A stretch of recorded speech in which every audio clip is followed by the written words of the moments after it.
Hello everyone, welcome to another video. Today is the day where we will finally be playing the Arknights event. You might notice that my voice sounds different than usual. It's because I've got the funny big virus that's plaguing the whole world right now. Though I'm recovering very well, so my voice will sound different for the time 아직 being. 시작 안 했냐? Anyways, this is a new event. As you can see, Acheron was there. Damn, I really like these colors. They're so nice.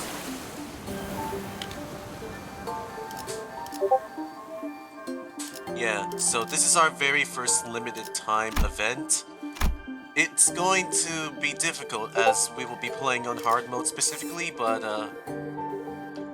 you know what? I shouldn't be speaking on. Come on, we've all been waiting for this. Let's do this already. 함께하죠. 연료는 잔뜩 준비해뒀지. 지휘를 받는 건 오랜만. 어머, 부탁드려요. Honglu.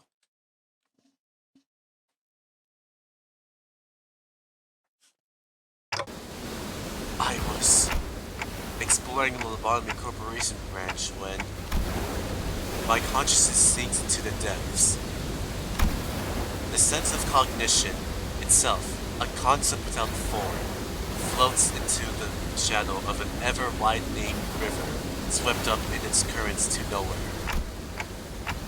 When we ran into an abnormality, but Saudi told us that Hongyuan's Lberia Corporation branch should be free of any abnormalities. The abnormality, which had appeared out of nowhere, was more otherworldly than we encountered so far in our journey, and deep blue. It was fathomlessly blue, and seemed to have a pull that endlessly drew us into itself. Just as I was about to recall this abnormality, a myriad of sceneries and a flood of incalculable thoughts crashed into my mind like wild waves before ebbing away from its shores. I was already lost in a drift somewhere within my own consciousness when I realized this. Just how long am I going to be adrift?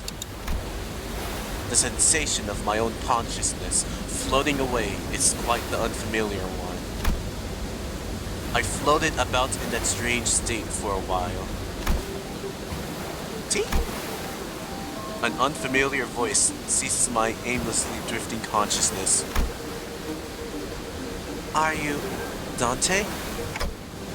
Huh? The fog of my vision clears as the voice breaks through the waves, and a concerned expression comes into view. Yes, I am. Ah, what a relief. Gregor, I think Dante has come to. So who are... I was about to ask further questions to this stranger with particularly long animal-like ears, but... I felt the drowsiness coursing back with the terrifying memories of the dream, rendering me unable to speak. I have to get a hold of myself. After an indeterminable amount of time had passed, I barely managed to wake myself from slumber to get a grasp of my surroundings, only to find myself surrounded by more unfamiliarities. There was that stranger from earlier, sitting atop a rock and silently taking in the sights. A young girl who probably saved my life.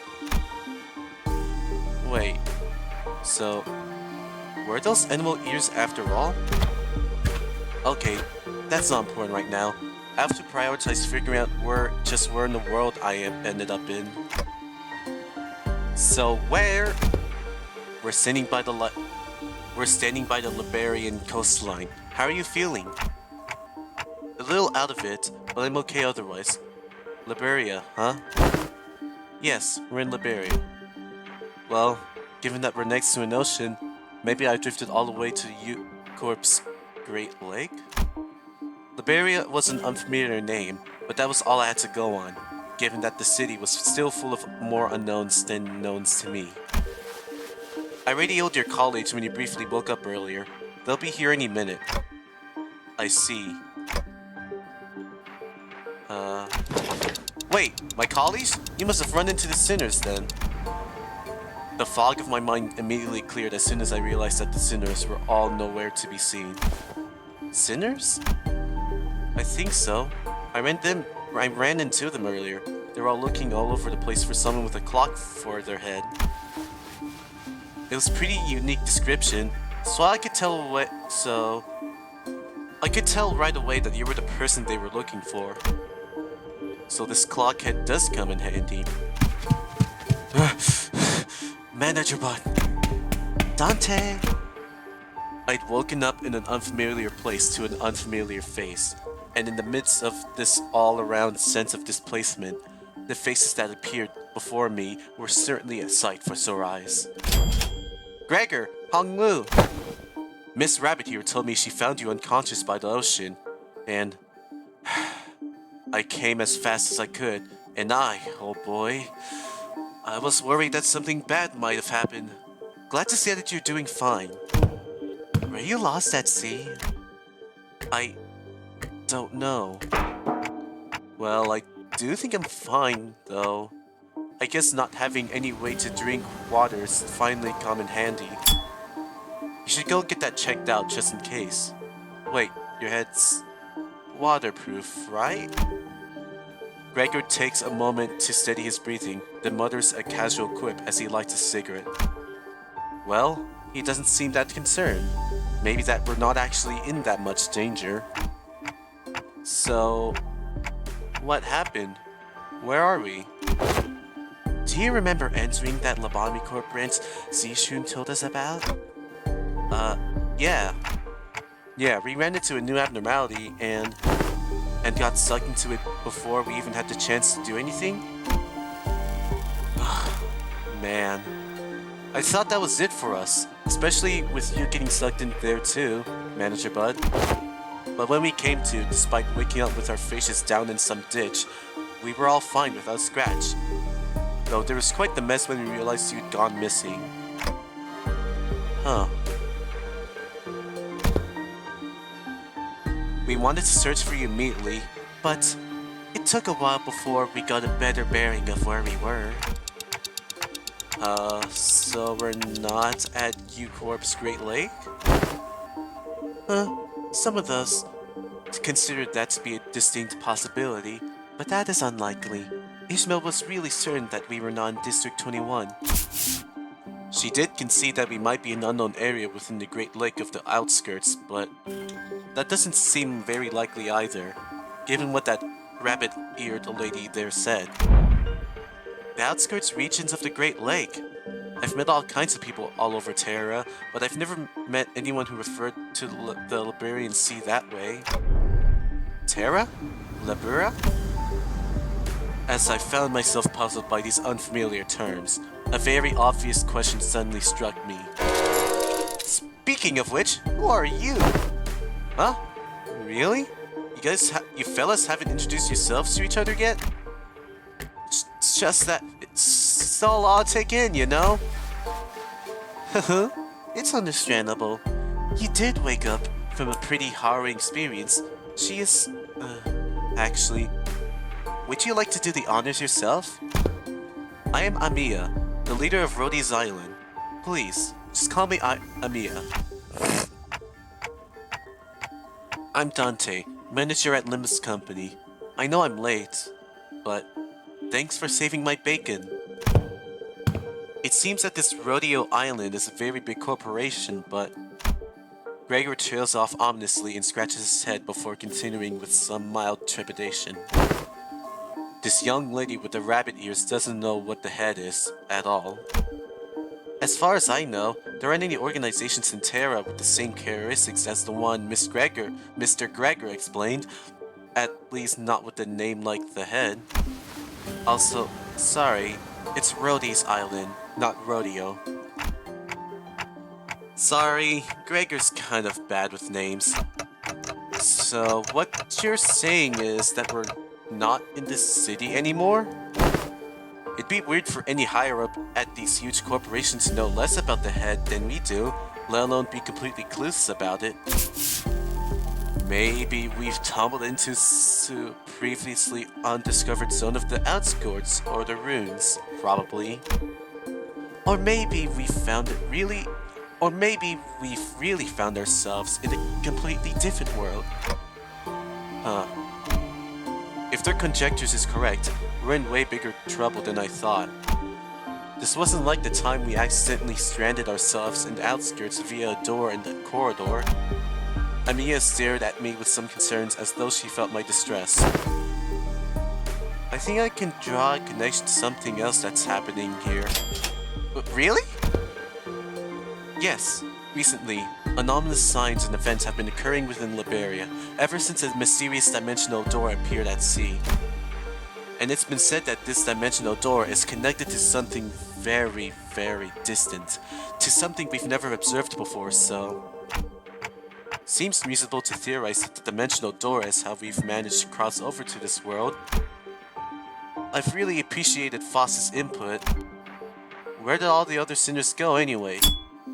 A bit late on the uptake to be gawking around for other sinners now, don't you think? They're at a settlement near here, where they're all helping out with various odds and ends of the village, while taking turns searching for Dante, of course. You know, I never thought about how difficult it would be to search for someone when we're like fish out of the water. Man. Barely got even a wink of sleep since yesterday. Everyone's got to be really tired then. So it's just you two out here for now? No, Ishmael and Yisong are on the other half of the search party, and we just happen to be the last group in the rotation. They must be searching elsewhere to find you, Manager Bud. We got the news early thanks to Mia's comms gear, but the other team didn't. Yeah, we got lucky. The other team?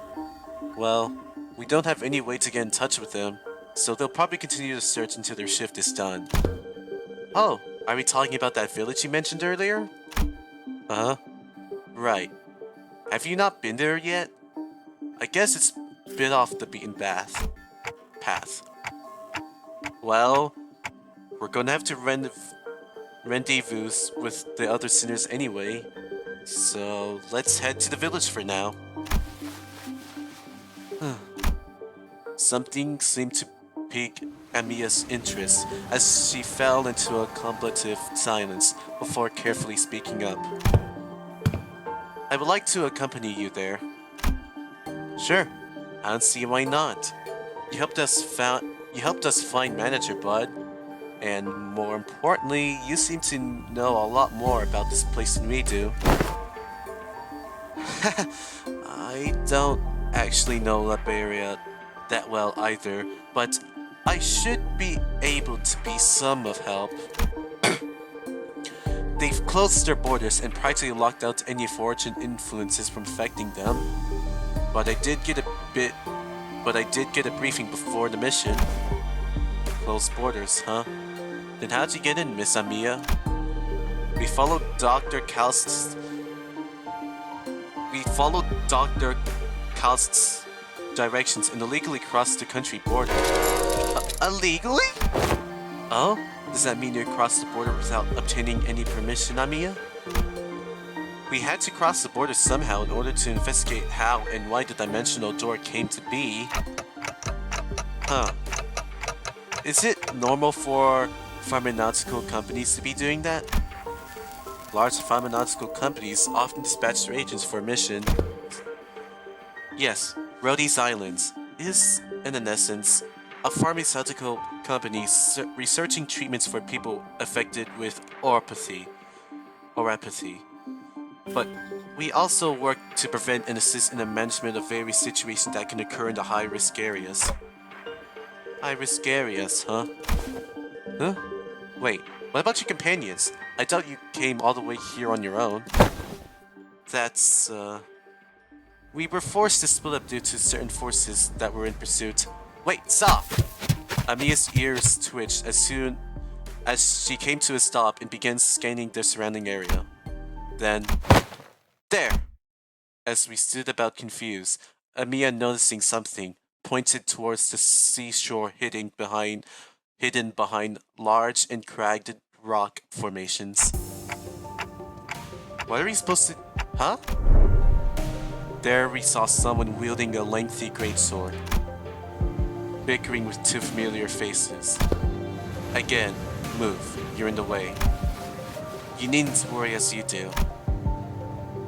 We have ample experience battling monsters who are much like them. Huh. Listen, I'm not worried. It's... Come on. Better to have 3 fighters in 1, right? Besides, you're the first person we ran into out here, so... We got a lot of questions to ask. Yisang, Ishmael, Dante, you're unharmed. And here I was, getting ready for a 3 days long search. What a relief. We were really worried that we might never be able to find you. We managed to find him thanks to help from Miss Amiya here. Amiya? Huh? Are you two acquainted? Not a good time for a reunion. It can wait until we take out the sea monsters. Scatty, are those organisms the Seaborns Dr. Kastitz mentioned? They are sea terrors, to be specific. The less sophisticated ones among them. And they're probably here for me. Sea terrors? I hear the stinky noise of something vicious slithering against the rocks. When I turn to face the origin of the unsettling noise, I smell the heavy, wet scent of brine. At the end of my gaze awaits strange monsters. Unlike distortions, unlike abnormalities, unlike anything I'd ever seen. It is as though the sea itself was encroaching on the land. I was almost certain we weren't at the Great Lake, but I'm not so sure anymore. Her experiences with the thick scent of brine at the Great Lake must have put her in a wary mood, as Ishmael seemed to be a lot more apprehensive about these monsters than anyone else. Do you think those creatures could be whales or mermaids? I don't know. The Great Lake and the outskirts are full of unexplored mysteries after all. Oh, Dante, what do your senses say? It's unclear. I'd say the closest comparison I can make is with the whales, but even that's not conclusive. Huh. More enemies on the horizon. We should prepare for battle. Doesn't seem like we can talk things out with them, though. So let's take them out. I hope my voice acting is still a bit alright and decent enough. 敵が来ます。皆さん、戦闘の準備を。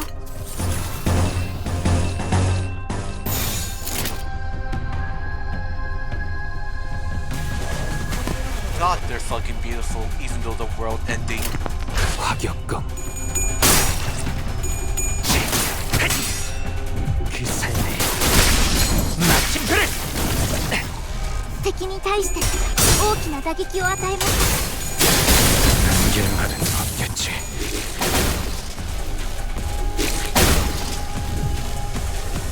엘리트オペレーターの身の腕前です。 What's this? Hold on. Oh, they have 2 attacks. They are really... They can die from most things. Oh. Let's see. Limbus, Pyramid, 3 seconds. Damn, that fucking sucks. Let's try our best to not get attacked like that. 언제까지 버티나 보자고. 끝내. 전수하리. 効果的な攻撃でした。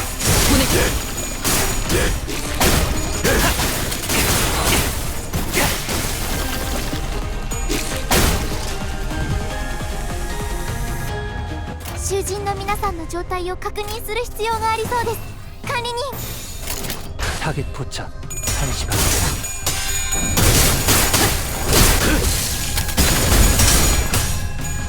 비들어지.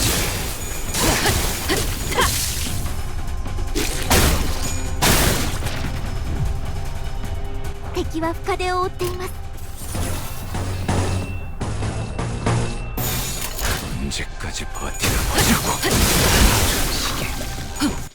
불타버렸나? ドクターのように優れた式ですね。 불타버렸나? Hell yeah, they even got that here. That's nice. Mission accomplished. Alright, narrative mode. All remaining enemies have retreated to sea. Good work, everyone.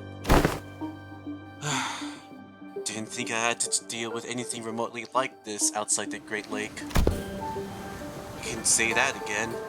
It would have taken us the whole day if that Scotty character didn't occupy the other half while Miss Rabbit helped us from a distance. As we were catching our breath after the battle, I heard a brief hum. When I turned to look at its source, I saw Scotty glaring at me with palpable alarm. Strange people who transform. And the head of a clock? I guess they're both technically true. Well, it's nothing more than just a theory at this point. I think they have a lot to do with the dimensional door we're supposed to be investigating. Nice to meet you, I guess? I only hear a ticking clock. Oh, that's because only us seniors can hear Dante's voice. Huh? Oh, what's up? No, I'm just wondering how Miss Amaya can seemingly understand Dante. Yeah, what's going on here? Huh. Yeah. Completely flew over my head that I didn't even question how weird this is. The voice sounds like a ticking clock to me, too, but I don't know. It's like I can sense what they're trying to say, what kind of emotions they're trying to convey. Her explanations remind me of the Blue Boy in Sinclair's past, but I didn't quite feel the uncanny sensation from Mamiya that I felt from them. So she can read me kinda like how Virgilius can, I guess? Well, don't think it's a bad thing. That's true. It's been a bit of a hassle since we always needed Faust or Honglu to translate for you, Dante. I'd like to know exactly how she can understand Dante, but I don't think we've got the luxury of time to sit down and figure this out. So are we heading back? Sounds like a plan. It's not like we know anywhere else to go, right? Oh, and Miss Rabbit here will be tagging along too. She said she'd help us find our way back. I'm glad to be working with you two. Also, Miss Ishmael and Mr. Honglu took the words out of my mouth. You've already helped us plenty, and you clearly know a lot more about this place than we do. The journey is long. Perhaps embarking on it ere the sun's fall would be wise. How long's the journey? No idea. It's not like we have a clock with us. I do know that it's not very far though. We just need to walk along the coastline for a bit. Scotty quietly points in my direction. Oh, Dante can't tell us the time because they're not on time. Then why the clock head? I didn't exactly choose myself to get a clock-shaped head. I looked away from Scotty's inquisitive eyes, which were quite solidly fixed on my head. The coasts of Lberia are hardly good places for people to live. Those things can go anywhere in this world, but they thrive at places that meet the ocean. So how did people manage to build a village at a place like this? The monsters are called Seaborn, or sea terrors, yes? While it is true that they posed certain difficulties, they were hardly the kind of monsters with the strength to bring scourge and drive out the local populace. Don't judge them based on that brief skirmish. She's just telling us to be on our guard, right?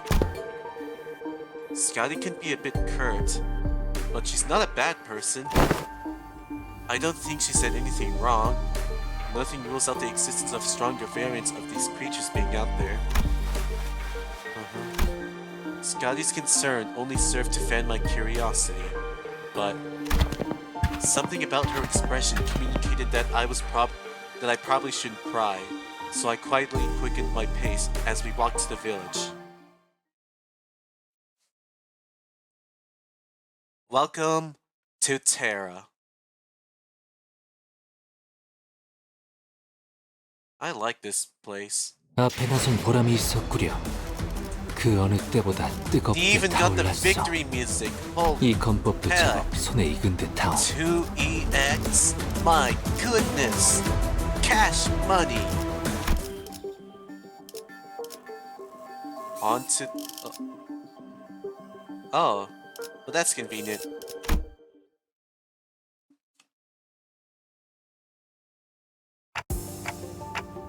This hardly looks like a village. It's more like the ruins of one, isn't it? It doesn't seem like they've done any proper upkeep to the place. Not in a while, at least. They're really here, living together. The strange buildings tell the stories of former prosperity from a bygone era. Our steps leave no footprints on the wet, muddy ground. On it, I see a rotting sign marked with the name, Faro Merito. Everywhere I look in this village, I see evidence of long, silent abandonment. We don't see these kind of abandoned-looking ruins often in the city either.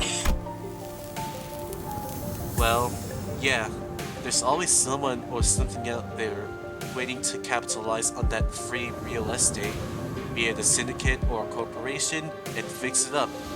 Better than this, at least. So where are the sinners? Ah, there's clearing down there, where we were entrapped betwixt the twain of great ships, narrowing winds against our sail. Oh, and that is when young Ishmael boomed, her command most resonant. Say no more. I didn't even have to try to search for them. That unmistakably soreness of familiar voice, echoing triumphantly between the empty buildings.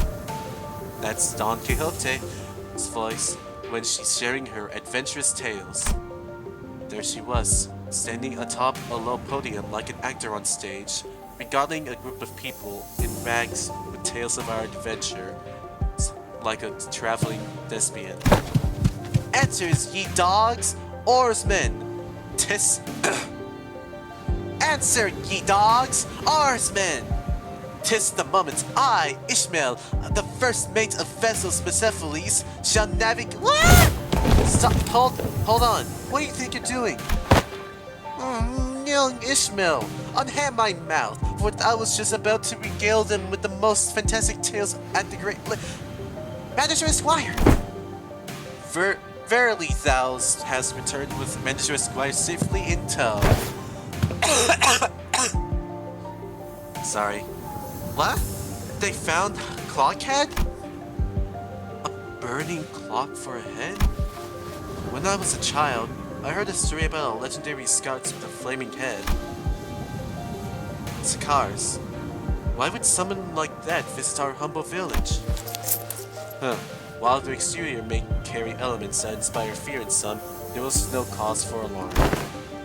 Yeah, they might look like that, but they're Dante, our manager, and the rest are... Oh, hello. I'm sorry, who are you two? They're two nice people who helped us find Dante. This is Miss Imea, leader of Rhodey's Island.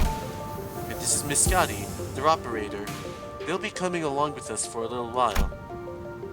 Huh? With us? We believe that the dimensional door, which we at Rhodey's Islands are investigating, has something to do with why you suddenly woke up here in Lberia. As Amia was bringing the sinners up to speed, the villagers who were staring at us curiously approached us. Did our conversation manage to convince them that we're not a threat? I sure hope so. Ah, you are friends of our saviors. Saviors? Verily, 'tis quite the grand tale, yet that is indeed the word by which we addressed. To be more precise, my saviors, they are referring to only Foss and Alice. Foss gave us a light nod when we made eye contact, but I could tell that her lips were drawing a very, very subtle smiling arc. So, I'm guessing something did happen.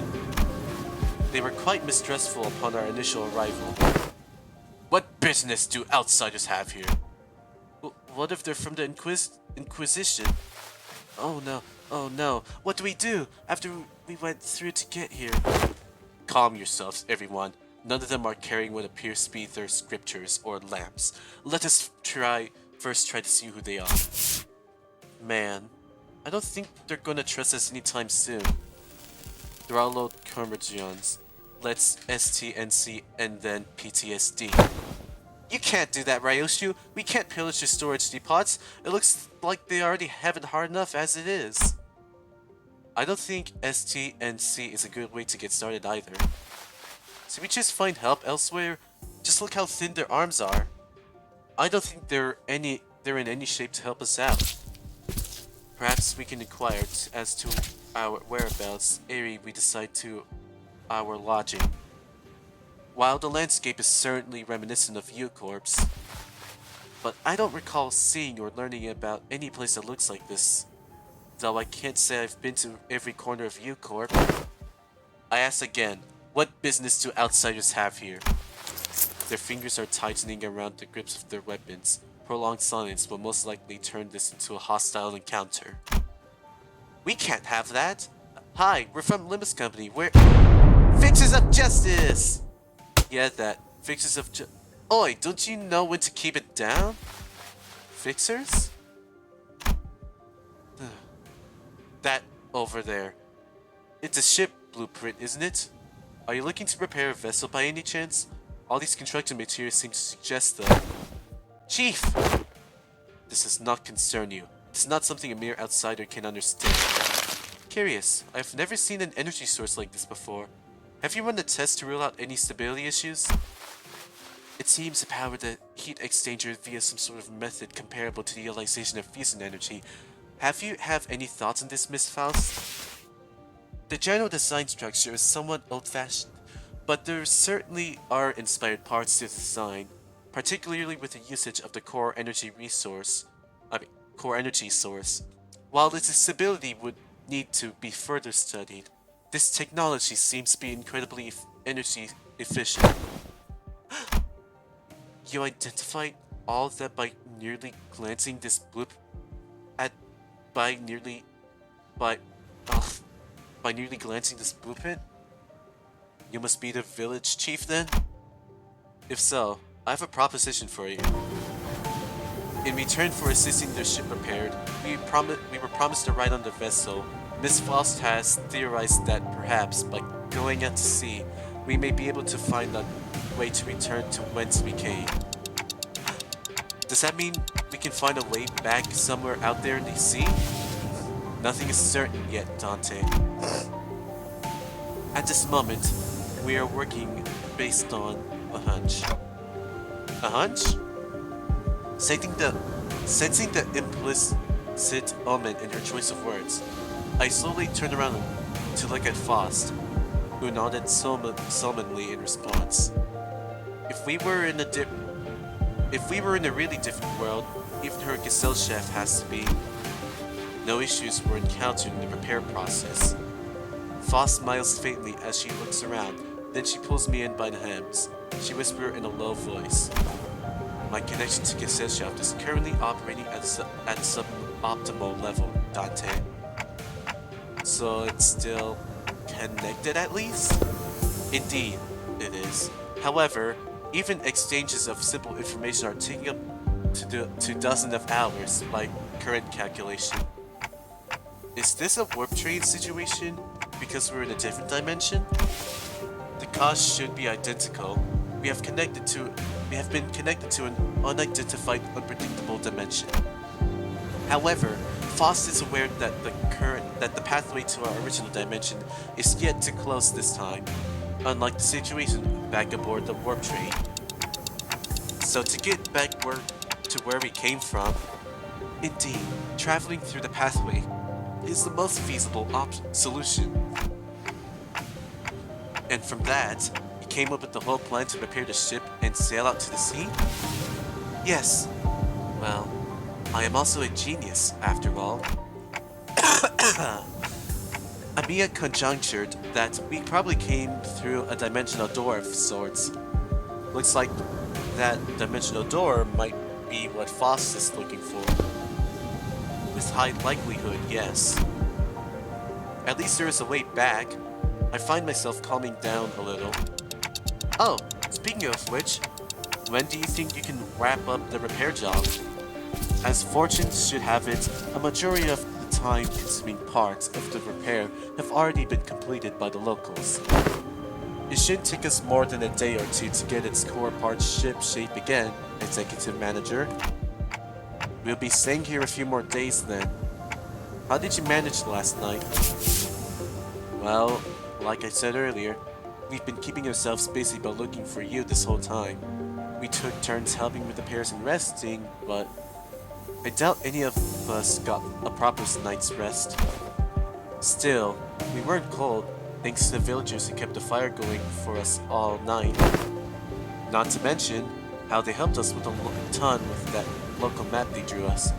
Oh, also, Chief handed us this earlier. What's it for? Ah, looks like a sack to collect water. Give it here. I know how to get that installed. It must be to repay Miss Foss and Miss Alice's efforts at repairing the ship. Yet, the service they provide us is certainly quite generous, even when taking the transactional nature into account. They're really giving us the best treatment they can, huh? As for the food, we managed to fill ourselves with some cookies and bread Rodia keeps in their pockets. Didn't want to eat into their food supply when they're already pretty tight, you know? She carries enough cookies and breads for 12 people? They did offer us some nosh, those dried fish things, but we refused. I'm about taking food from the needy. No need to concern yourself so much with our hospitality. You have done more than enough to earn your keep. Hold on, I want to check what these... That's a nice fucking shade. I turned around to look at the source of that low, rumbling voice, and saw an old man in an outfit that seemed to distinguish itself amongst the other villagers. There you are, Chief. Is there a place for us to stay tonight? Uh-huh. We do have some places to shelter from the misty humidity, at the very least. There's an empty building there, so feel free to occupy it for the night. Oh, are you sure? I mean, I don't mind sleeping in the streets myself. Hey, speak for yourself. I've been looking forward to sleeping with a roof over my head since, like, yesterday. You'll catch cold sleeping in the elements of this environment, which is fine by me for the rest of you, but we cannot afford to have the executive manager or our honored guests suffer that fate. Honored guests? I heard what happened from the four who left in search of the executive manager. First, I would like to begin by imparting my infinite gratitude for you for finding and rescuing the executive manager. Hear that you are a leader at a pharmaceutical company. This acquaintance shall certainly come in handy in case our stay becomes significantly prolonged. I'm just surprised by her boldness to say something so materialistic when they're standing right there. Can I stay in your village too, Chief? The village chief, too, took a brief glance at the hems of her right wrist. The village chief took a brief glance at the hems by her right wrist, then nodded. Welcome to Fair Murato. You are welcome to stay for as long as you want. And please, do let me know if you find yourselves without food. Our food supply may be tight indeed, but we have enough to share with those who helped repair the vessel. Ooh, you'd better not go back on your word later. I wonder what kind of local delicacies await. Dried fish, like they were eating earlier, maybe? Hey, Chief. What is it? Just how are you surviving out here, by the sea? Perhaps the question of how we are surviving may be somewhat misdirected, for we are only pursuing every possible avenue because we must survive. The chiefs respond to Scatty's perceived hostility with a hearty smile. After leaving some firewood for the night, he left. I'm going. Can't learn much more from here. Huh? You're going somewhere at this hour? Uh-huh. Scotty? Does this have something to do with the coast? I remember what she said before we got to the village. Something about how coasts are hardly good places to live in. Dante wants to know if this has something to do with the coast. You. Do you understand the Iger? Give me a moment. I need to relearn how AE sounds like. I know it's from Anglo-Saxon, but I forgot which one.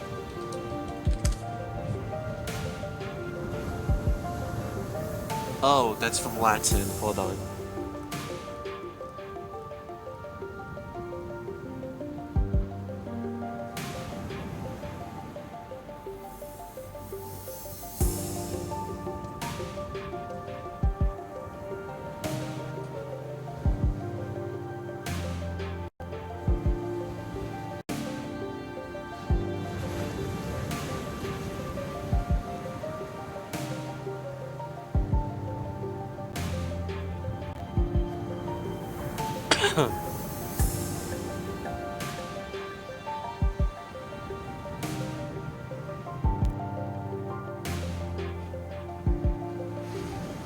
Alright, Ager language. Ager language? No. Dante, Scotty just spoke in Agarian. I couldn't understand a word of Scotty and the chief's conversation because I don't speak Agarian. It may only be that when there are enough lexical similarity between one of the city's language and the language Scotty spoke in for them to comprehend the meaning. Weird coincidence. Anyway, I have some things to look into. Something you're all too slow to see. You still have to tell us about it later. Please remember you're not on a solo mission, Scotty. This is a team effort from Rhodey's Island. Will do. Scotty nodded lightly before leaping off into the night, out of our sights. I'm kinda worried. She's not the best with people, but she's also pretty thoughtful. She'll be okay. Ah, should we head inside? The sun's starting to set already.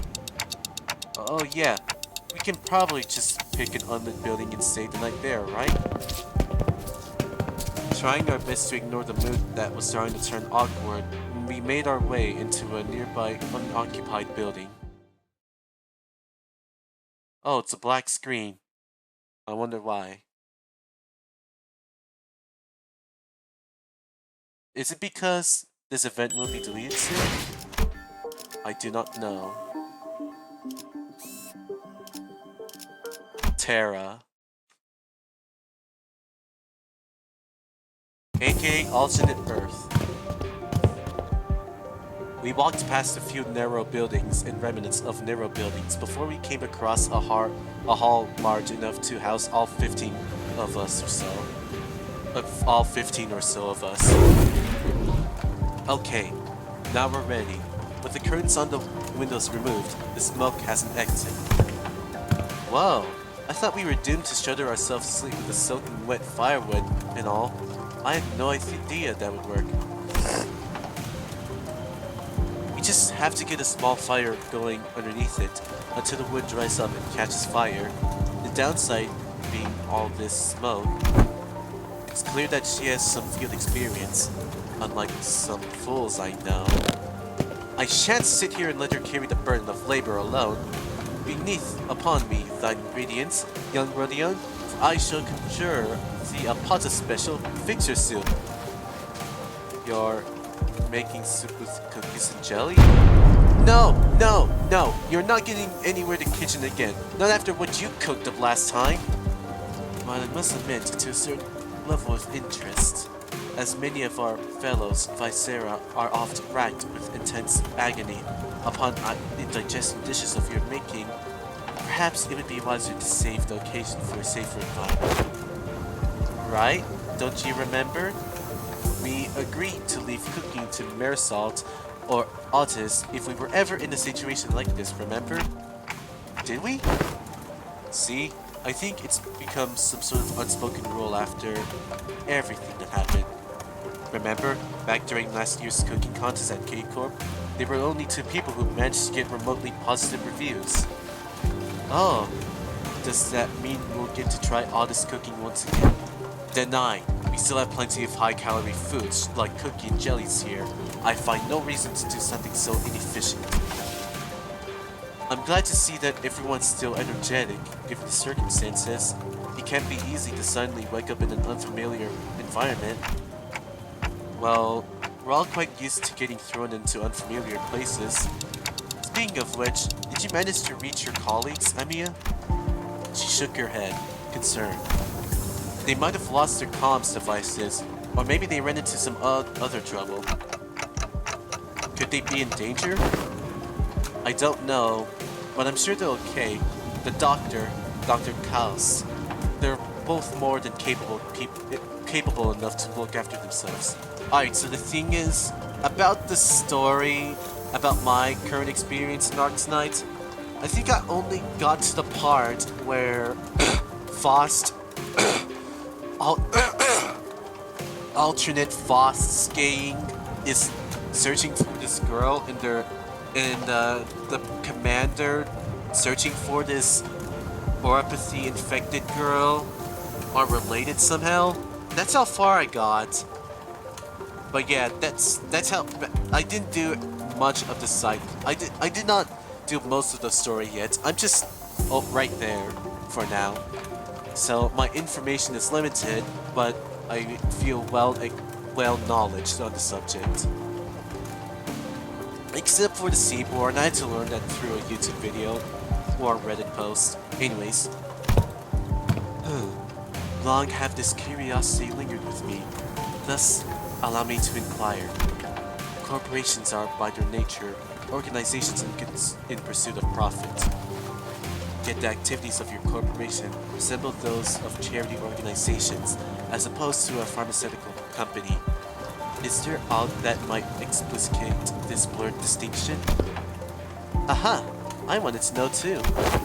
How come a pharmaceutical company like Rhodey's Island is helping people? Something about what Hongo said brings back unpleasant memories. The horrible experience seen through the cascade of flowing tears in the face of suffering, the embodiment of greed that left a terrible wound in Hongo's fathoms.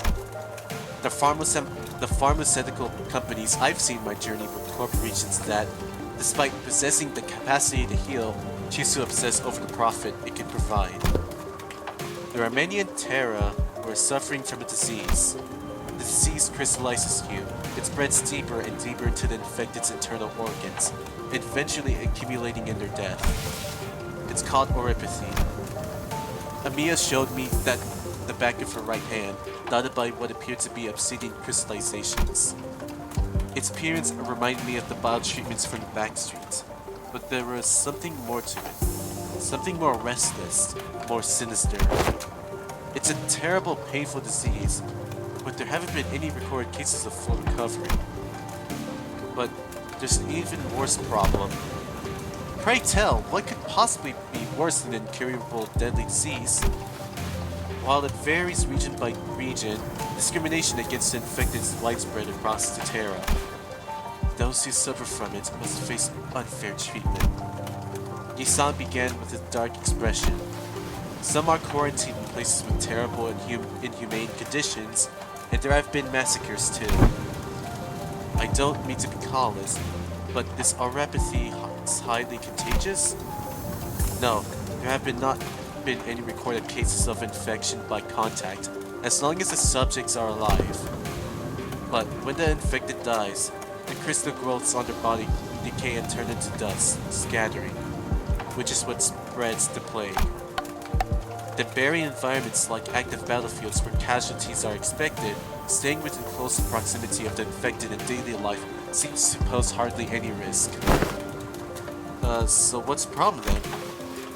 They're already past the point of caring about what the problem is. Once people start feeling iffy, all logic goes out of the window. Then Rhodey's Island still has to be... Yes, it's important to develop a cure for oropathy, but...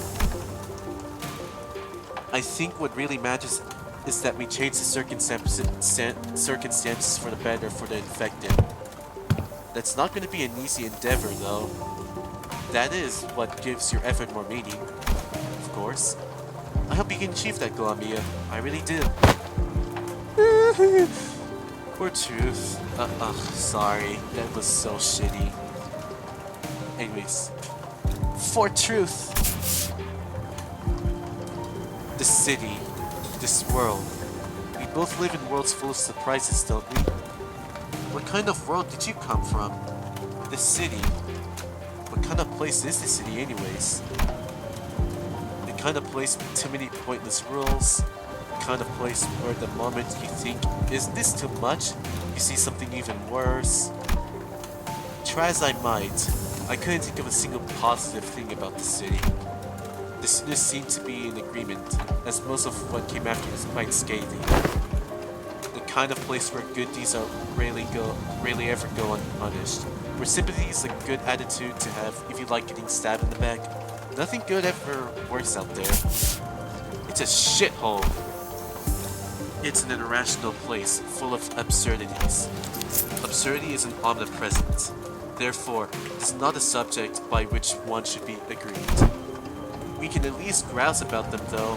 I mean, it's the only thing we can do.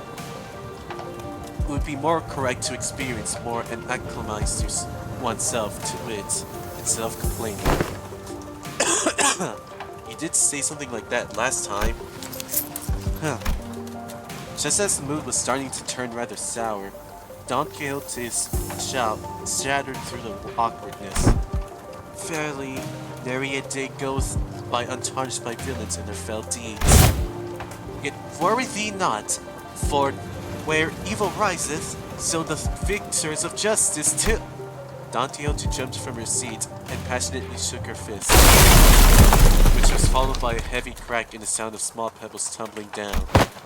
Don Quixote, watch out! What? Huh? And from behind the wall, she accidentally broke down. An unfamiliar visage of a villager appeared and stared back at Don Quixote. It appeared that she was eating something out of a can while reading a book. Huh? How are you? Ferris thy foot, you gotta apologize first. Last seemed a tad too hyper today. Apologies, for I hardly expected the wall to crumble with such ease. Are you unhurt? Any injuries? Two? Pray tell, to what? Forget the apology, I just want to know what happens next. The fixer of justice rose up to do what? Oh! Hast thou come to me to hear the tale of fixers? I don't know what's about coming to us, given how Miss Quixote was the one who punched the wall down. Oh, is it too late an hour? I don't mind waiting until morning if you want to sleep. Nay, not at all. 'Tis quite early an hour for tales, in fact. Prithee, seat thyself here. You ungovernable fool, calm down. We don't even know who she is. And don't you forget to share those fixer tales over there in the corner to not disturb our sleep. Thou makes the request most untenable. These tales deserve to be announced to the world with great gusto from the center. Yeah, that's the best way to hear those kind of stories. But we should probably introduce ourselves to each other first. Name's Mayers. I'm... how should I put this? Did you meet the villager chief earlier during the day? He's my Gramps. Oh, that nice guy? So he had a granddaughter. Yet I have not seen you once, Miss Mayor, under the sun. Oh my, you're right. I thought the village was completely dried of any young blood. Like Rhodia said, we didn't see Miss Mayers out there. There wasn't anyone else in the village we could comfortably call young. You're telling me Gramps was worrying over nothing and told me to stay put inside? Going on and on about the dangers that the outsiders pose and everything. It seems they do not give full faith to their saviors. There are things you cannot share with even with whom you trust for your life. Though, I would like to know why. My, so there are a bunch of other kids who are stuck indoors in this village? No, there isn't anyone around my age in this village at all. If that's the case, then I can understand why he'd be overprotective. Anyways, it's our turn. We are... I'm good. I heard enough to get an idea. Wait, you did? Huh? Pray, how didst thou hear us? Via listening device most secret upon our chamber? Mayors tapped the side of the wall, the part of it that was still standing. Anyway, I smiled ironically. Bad soundproofing. I can pretty much hear everything, Don Quixote, right? Everything Don Quixote practically sang during the day. Fairly, I see. I can't do, sound laughing or else I'll probably cough or choke a bit. My throat is very uncomfortable feeling right now. Anyways, on to the story. I think you could really do with some sense of embarrassment for once. Well, I guess that's good enough for self-introduction, so...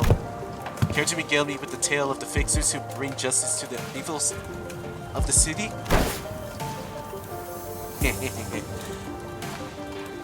Undoubtedly, then, this will do.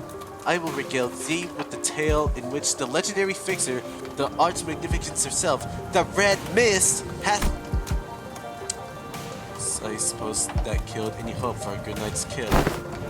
But, don't you usually pass up with a mint of your back hitting the hay no matter how noisy things are? What? You take me for some kind of hibernating bear or something? Look, even I have trouble sleeping when there's noise all over them.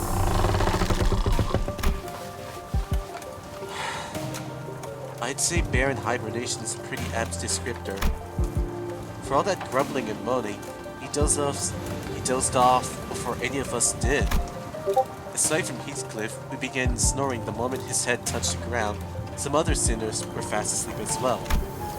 Mersault had entered sleep in his usual steadfast adherence routine, while Fawsley claimed to one of the new available cloth sheets as soon as the close of business for the day was confirmed. The sinners who had spent the entire last night searching for me in this unfamiliar land slowly began to fall asleep as well. Meanwhile, the fixer of the SWAT Association's first section, though the night was no longer young, Don Quixote was still vigorously sharing the tales of adventure without even a single sign of fatigue. She's not determined to do this until sunrise, is she? Oh, I guess it's okay, since Miss Mayer seems to be having fun. As I continued to watch the pair with some mild concern, Amiga, not yet asleep, approached me. The city Miss Don Quixote speaks of seems to be teeming of fixers of justice and exhilarating tales of adventure. Did you actually experience all of them yourselves? No, of course not. Don Quixote's stories are usually those of other famous people, but she's telling it with such vigor that it almost sounds like she was there herself. Well, I guess if we really want to get into it, some of them might be retellings of Don Quixote's personal experience. Ishmael replied uncertainly, thinking back to the place we made to watch back in La Mancha land. Well, I think all those stories, even though they're only partially true, just go to show what a ridiculous place it could be. We wouldn't need fixers of justice to begin with if we really lived in a just world, right? A really good place to live would be quiet and peaceful without someone having to force it. That's true. I hope there'll come a day when Rhodey's Islands can be a normal pharmaceutical company in the future. Huh? Something's wrong? No. I just thought Miss Mayers and I made eye contact. Did she overhear our conversation? I looked to our direction as well, while I saw Miss Mayers excitedly reacting to Don Quixote's tales. Whoa, what happened then? This sparked Lady Alice boldly before the soldiers who stood in our path. Thou presumest to stand in our path, servants of a master most unworthy? I, Alice, shall educate you ye on how manner maketh. Don Quixote was now retelling the stories of the Limbus Company's adventures in Hong Yuan, and Alice, who could no longer stand Don Quixote's unintentional alterations of the story, jumped to her feet and shouted, Damn it! What kind of nonsense are you feeding her? I never said anything like that. Fairly. Certain aspects of this retelling may have been exaggerated. That's Tales of Adventures for you. Things are about to get a bit dry when the story is told too realistically and as is, right? You know, nothing, not even resembling a proper record of or a book, remained the profound silence swept through this village. So I've already had a craving for these kind of stories. But Lberia doesn't stop Liberians from immigrating, contrary to their tight immigration control. Have you ever thought about leaving this place? It's still a challenge to cross the border, especially since we're going to pass through larger cities that are managed by the Inquisition. They don't seem particularly fond of this Inquisition. Why is that? That's because this village was formed by people who grew tired of living under the Inquisition's rule and fled. Sorry, but what kind of organization is this Inquisition? Sinclair asked, face turning cold upon hearing the word Inquisition, and that people fled from it. Yeah, the Nagal on Hammer we saw back at Call weren't the kind of memories that were easily so forgotten. According to Dr. Kaust, the Inquisition is what filled the power vacuum once Lberia fell into chaos. That its inquisitors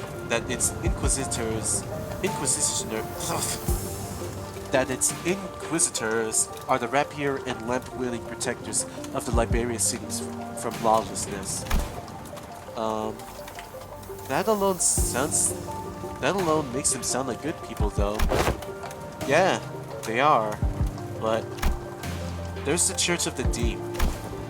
The Inquisition will go to whatever lengths to deal with the incidents related to the church that worshipped Seaborns. Fee! An organization that worships these monsters? It seems that cultist fanaticism is a plague wherever we go. I feel like people with all kinds of wrong faiths and beliefs are so common. See, the Seaborns are the one that messed Lberia up, so following their logic, apparently it's okay for them to arrest anyone who seems even remotely connected to them. Are you saying that Lberia is just like this because of the Seaborns? Those things from earlier? I guess they were kind of troublesome to deal with, but they didn't seem that strong. Anyway, it's just what I heard from Gramps, but the Inquisition executed many innocent people too during their crusade during the Church of the Deep. For those who claim to be on the side of justice, they seem quite fond of committing such villainy. It seems like a reasonable policy decision to me, but it must pose a clear danger to the daily lives of civilians. Yeah, I heard I was the only survivor. Everyone in my family died. You must have had to endure such a long period of pain to be able to say something like that with such composure. For Lberia, they are heroes who will bring back the land back to its glory days. But to Gramps, they were just oppressors making his life difficult. That's why we've all come here, fleeing from the Inquisitor's gaze. Yet, wherefore hast thou decided to settle at a place that is so, run down? Indeed. Yeah, I know. But it's not so bad once you get used to it. Besides, we managed to find a new path thanks to you guys. A new path? Well, it's getting late. Will you be repairing the ship tomorrow too? This place really has no soundproofing at all, huh? Good talk, everyone. Hope we'll get another chance to do this tomorrow too. After seeing Miss Mayers go to her own room, the other sinners, those who were still up anyway, and I, laid ourselves on the hard stone floor with only a thin layer of cloth between it and our backs. A mysterious world that is neither the city nor the outskirts, but it seemed that the lives of its people were just as difficult as they were anywhere else. That is the life of Terra. Well, to be honest, I never knew much about Lberia, except for that one event, limited time of event, which had some pretty dope music. Ooh, here we go. Another battle. this time, everyone is here. Let's see. Are you better or are you better? You are better. 복지 의뢰인가요? 맡겨두시게.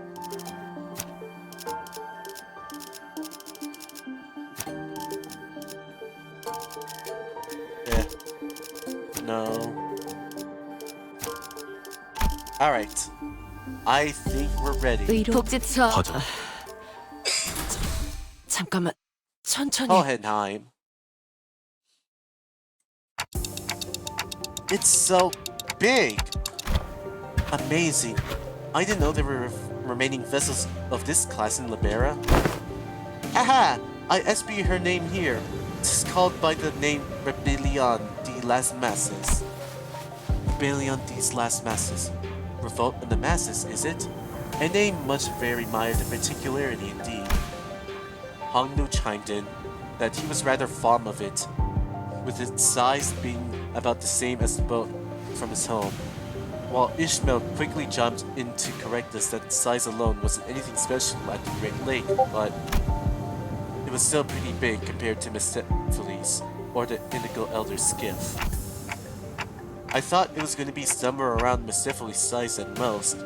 Are you sure you can get this ship fixed in a day or two?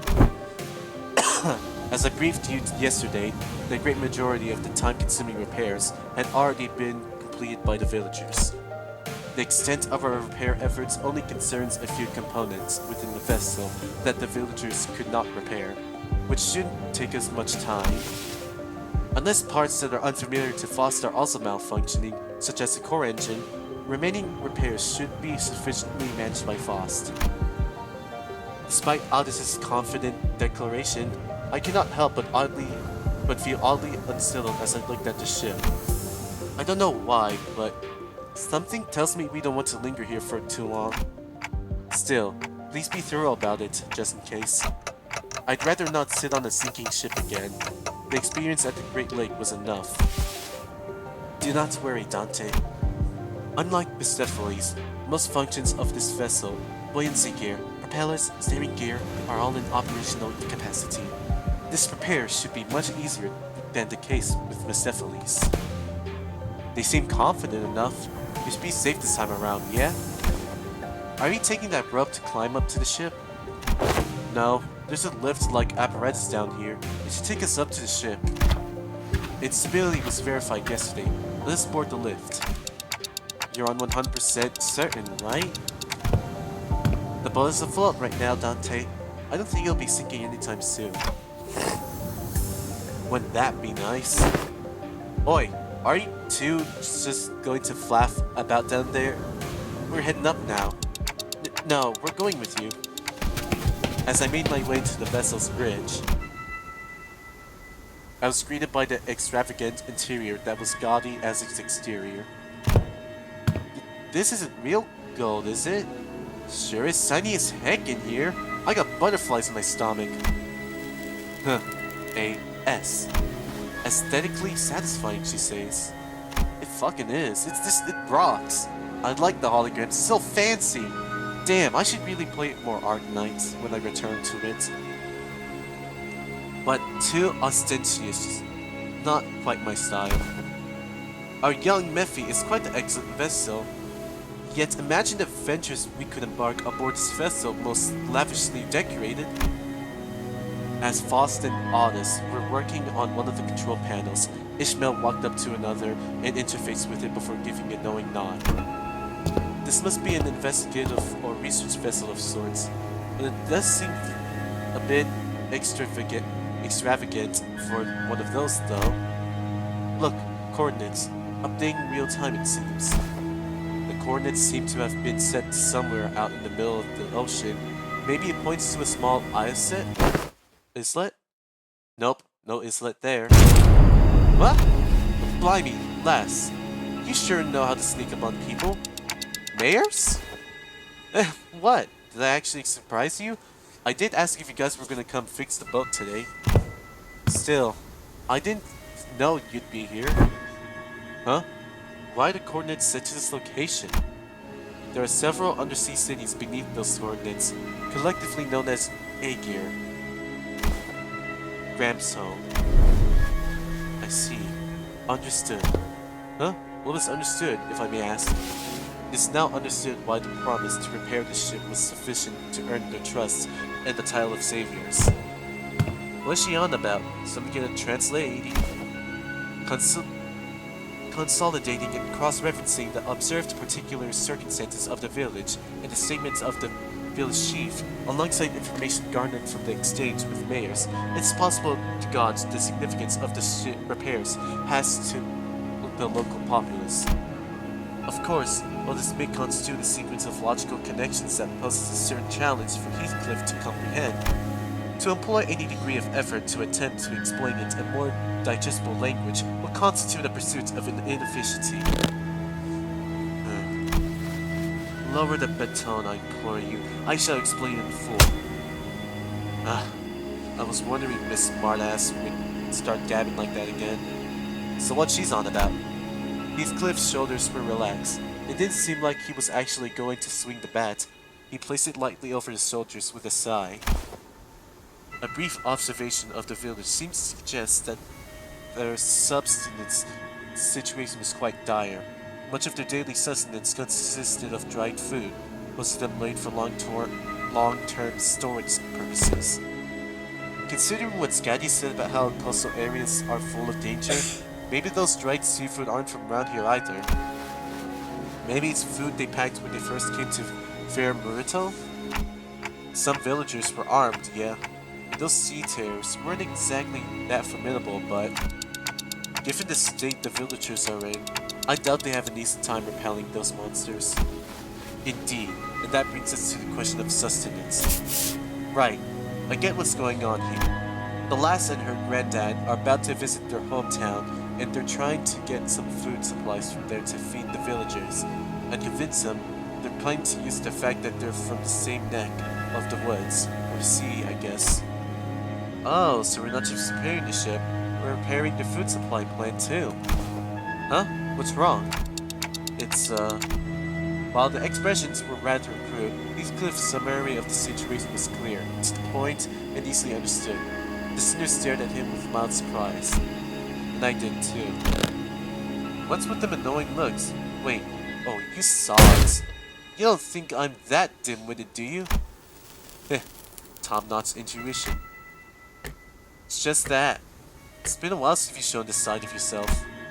Thinking back, Heathcliff's intuition has always been excellent, and he'd often put together surprisingly accurate conclusions with impressive speed. You know, when you really think about it, it's kind of your fault for— Ah! I've been too soft on you lately, haven't I? Oi, get back here! Now, with those fools out of conversation, was he correct? Aldous looks away from the usual chaos and asks Mayers. Honestly, I'm surprised. He was on point. Yeah, food's been running low in the village. At this rate, we won't last another year. But the Aegir will. I'm sure they'll welcome us with open arms. I don't want to come off like I'm overly worried, but do you think they'll welcome the others too? Unlike Mayers or Chief, they're not Aegir. I believe they will. Lberia suspects and hates the Aegir for no other reason that we're from the sea, but our home cannot have fallen so low as to abandon a group of starving land dwellers. Prithee, might thou explain to us who the Aegir are? I had initially thought it to be a reference to a region, yet it also seems to refer to an affiliation of sorts. Maybe there's something like nest dwellers? Though I don't think I've heard of a nest that accepts backstreet people with open arms. Or maybe there used to be some rich folk? If they call it nest toff Aegir here, that does make them the rabbit-eared lass Aegir too, right? Wait. In the world he came from, do they not distinguish between races? That is not entirely true. Delineation between races is a concept that does exist. Though I only saw them in the Fathoms, there were those terrifying things called the cuckoo spawns. However, as a general rule, it can be said that humans should be the only intelligent life forms in the city. The people of Terra have slightly varied appearances depending on their race, like my Kaltas ears. And I've got pointed ears because I'm an Aegir, though it's not a characteristic every Aegir shares. The closest idea to what they are discussing appears to be Don Quixote seemed to be struggling to finish her sentence. Mersalt stepped in to continue. By context clues and the manner of word usage, including the means of classification, the closest example on the word would be blood fiends, similar external appearances to humans, different natures, comparable sapiens. 'Tis of my belief that blood fiends are orchestrates due to their nature that maketh coexistence with humans difficult, and may that the Aegir are also. I'm sure some of them do possess qualities that make coexistence with others difficult, but they're probably rare. For are they made subjects of suspicion and hatred? That's... well, the language is new, but the idea of self is very familiar to city folks like us. Think of feathers of fallen wings, kids born in the backstreets, people who replace their body parts with prosthetics. The form differs, yet its essence we find a thread. Something about how we keep finding these similarities in ways of our lives, despite finding ourselves in a distant world with different rules, races, and humans, felt oddly discomforting. The point is, you guys are doing us a real solid by fixing up the ship. Let's move on from these gloomy conversations, okay? I want to show you the cooler parts of this ship. This way, the ship tour may have to wait. The repairs are almost completed, but an issue has arisen. Issue? Wow, that's not reassuring at all. Multiple life forms identified ahead, assumed to be a sea terror horde. The ship's radar system seems to suggest that the vessel is surrounded. They're the same monsters from yesterday. Executive Manager, please order us to prepare for battle. Damn it! Are they the sea terrorists you encountered? They look a bit different, but yeah, probably. There's a lot of them, but if our last experiences tells us anything, we should be able to handle this. Amiya, please support us in battle like you did yesterday. Canst thou fight, young mayors? I feel like I'm just going to get in your way. Then guys, find a place to keep mayors as far as possible from the battle. Then let's hurry down there. We don't want them damaging the ship any further. Welcome to Canto 5, the evil defining Ning. 요즘 고민거리는 없어? 혹시라도 일하는데 힘든 점이 있다면 언제든지 나와 상담해줘.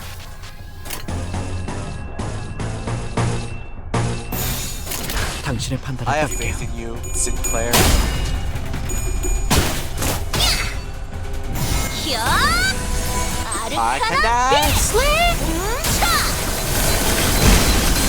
I lost my voice for a bit, sorry. 대체들의 체력이 많이 깎여나갔어.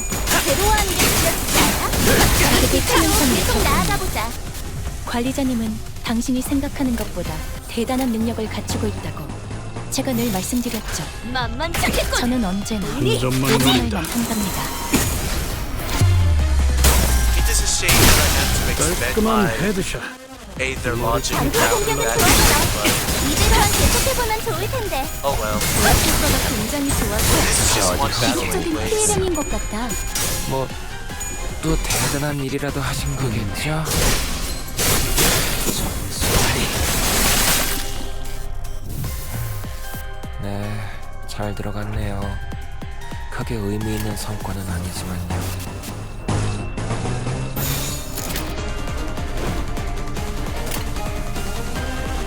화격검 그 삶의 마침표 사선이 대학교 비었어. 프로젝트 큰 것 같아. 교육부가 직원들의 완벽한 시작이었어.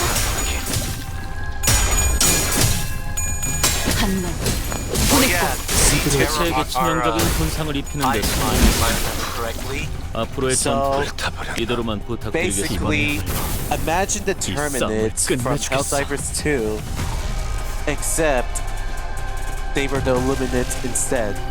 That's basically them. But the thing is that they're kind of invincible and inevitable. So, yeah, that's what they are. Anyways. 만만찮겠군. 하지. 머리통에 작살났다고. 정수하리 타오르시게. 사랑으로. 제압 개체에게 맞는 정상적인 올바른 공격. 방법으로 이렇게 당연한 걸 한 나의 것까지 힘이다. 굳이 칭찬할 필요 없어. 여전히 무섭고 겁이 나. 그럼에도 멈추고 싶지 않아. I just realized I forgot to check their 이제야 회사가 정상으로 mission 돌아갔네. accomplished. 이번 제압은 끝이야. I just 너희들도 realized I 고생 forgot to 많았어. check their 티피리트, stats, but maybe later. 언젠가 우리도 모든 게 끝날 때가 오면 좋겠네. 그때가 되면 휴식을 기다리며 앞에 나선 보람이 Oh, okay, 있었구려. no reading. 그 어느 때보다 뜨겁게 타올랐어. 이 건법도 제법 손에 익은 듯하오.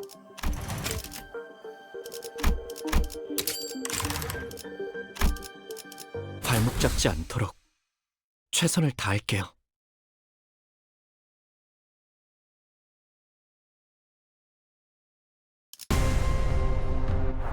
중앙본부에서 전파할게. 지금부터 제압 임무를 시작할 거야. 언제나 하는 일이지만 항상 꼼꼼하게 하라고. 최선을 다할 거라고 믿어. What are you? Frenzy. Oh, unbreakable. This is where they start to get inevitable. Sinking. 만만찮겠군. 의니 하지.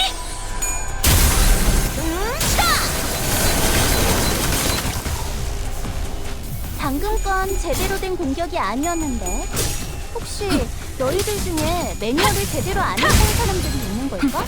제가 묻었네요. 개체에게 치명적인 손상을 입히는 데 성공했습니다. 앞으로의 전투도 이대로만 부탁드리겠습니다. 제압 효과가 굉장히 좋았어. 기록적인 피해량인 것 같다. 이러면 쏠 수 있죠? 폭로 없이 지원한다. 잠시 어지러워서 못 봤어요. 뭐 또 It appears this 대단한 guy 일이라도 하신 거겠죠? is the boss level of this battle. These are probably one of the more intense people to even encounter in this world. 과격건. 사랑으로.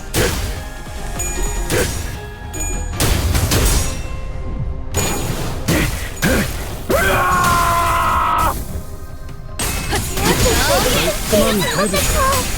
머리통에 적에게 치명성을 입히는 목표로 공격이었어. 관리자님은 당신이 생각하는 것보다 대단한 능력을 갖추고 있다고. 개체들의 제가 늘 체력이 많이 말씀드렸죠. 깎여나갔어. 새로운 저는 게 언제나 느껴지지 않아? 오랜만에 이 감사합니다. 기세로 계속 나아가보자. 제압 개체에게 맞는 정상적인 공격이야. 잘했어. 티페리트. 당연한 걸 한 것 가지고 굳이 칭찬할 순식간에 필요 끝내죠. 없어. 낙인을 새겨드리.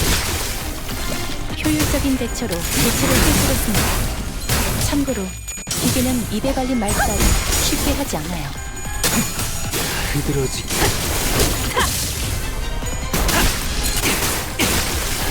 이러면 쏠 수 있죠? 시야 확보. 쏜다. 이번에야 개체가 술수를 쓴 것 이 같습니다. 싸움을 끝내주겠어. 예측한 것보다 더 시간이 걸릴 수도 있겠군요. 과격건. 한 점만 노린다.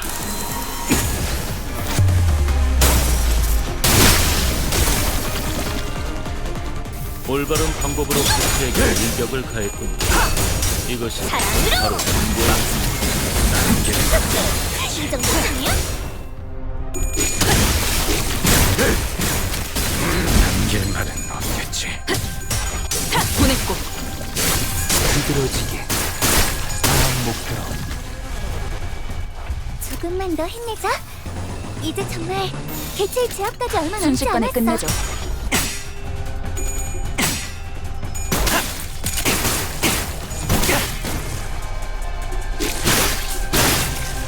이러면 쏠 수 있죠? 시야 확보. 쏜다. 그 삶의 마침표를.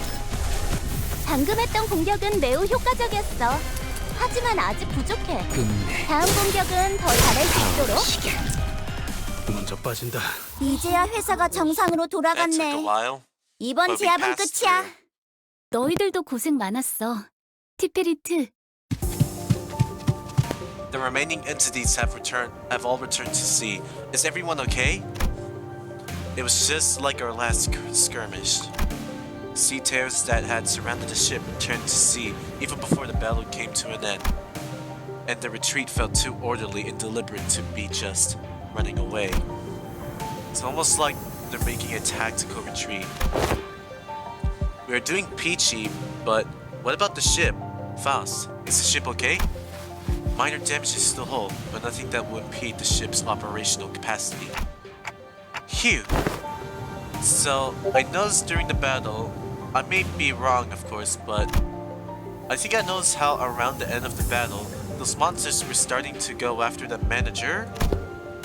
You're probably right actually. I noticed too, at some points during our battle, those monsters realized that it's the manager who's commanding the rest of us. I sensed the very same. The movements were fluid and adaptive, as though they were learning our behaviors. Why does this church of deep worship monsters like them? That ain't much of a question, isn't it? They must all gone mental. I'm sure they have many reasons, but Seaborns are beings of infinite potential, so much that there is no superlative big enough to properly convey the skill. As organisms, they can endlessly evolve and adapt. Every time they encounter a new environment or element, they transform themselves into other Seaborns. Maybe that's the draw. That fascination may be an attitude most benefiting a researcher, yet the transformation of fascination into idolatry is, if I may be frank, not entirely positive. I find them pretty uncomfortable. They just remind me of the whales. Huh. Then, can they adapt to learn a language to communicate with us? But what? Going by everything we heard, I think they sound really smart. Mayor's eyes went round at Honglu's suggestion. She brought her hands to her mouth, surprised. It sure was something. I heard that there was a Seaborn who could talk. If non-humans speak the language of humans, regardless of its testament to their intelligence, I can only think of two possibilities as to why they would. One, to communicate with humans. The other, to deceive humans. More often than not, it's the latter. What about distortions? Some of them already know how to speak. Distortions are a phenomenon in which humans transform into monstrous forms, first observed after the White Nights and Dark Days incident. Therefore, that example is irrelevant to all this superstition. White Nights and Dark Days?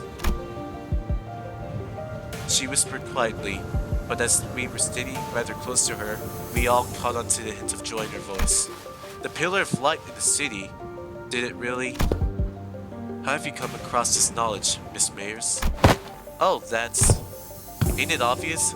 We got the culprit right here. The storyteller lass who's been gabbing on with no end. Yeah, she's been talking non-stop about mourning about all kinds of stories, hasn't she? Huh? Yet I've not gotten that far. You again? You didn't get so lost in your own stories that you babbled all about her company's secrets, have you? Nay, fie, I would simply not. As Don Quixote was subject to yet another round of scolding, Amiya stared out towards the sea, wary that the sea terrors might start crawling to the surface once again before turning towards us. I wonder which of the two the Seaborns are. Their sense of self is really, really faint, so I don't think they'd be in either category. I think it's possible that they learned human language out of instinct that the power of speech might help them survive. It appears that you, Miss Mayers, are quite the expert on the subjects of Seaborns. Your knowledge of them goes beyond what fear for one's survival may yield. thereby suggesting a different means of acquisition. Do you, by any chance, worship the Seaborns? I don't worship Seaborns. Seaborns don't have any hopes or wishes, just desire for survival. Miss Mayers, does that mean if Seaborns were somehow able to hope? Maybe so. Is that so? The repairs are complete. As we were conversing, Foss descended from the ship with a neatly organized set of tools borrowed from the village. Repairs completed. I'm guessing repairs are done? Yes, the ship is ready to set sail. Did you have a departure time and date in mind? I would prefer if we could depart as soon as possible. We don't have a set time or anything, but I think we should be able to set sail this late afternoon at the earliest. That's soon? As you've seen, we don't have a lot to bring with us. By the way, how far out to sea do you guys need to go? We need to find this dimensional door of sorts. I could see the dimensional door's light from the beach at night. It was faint, but given how light's strong enough to break through the sea fog, we should be able to determine its location somewhere around the coastal waters.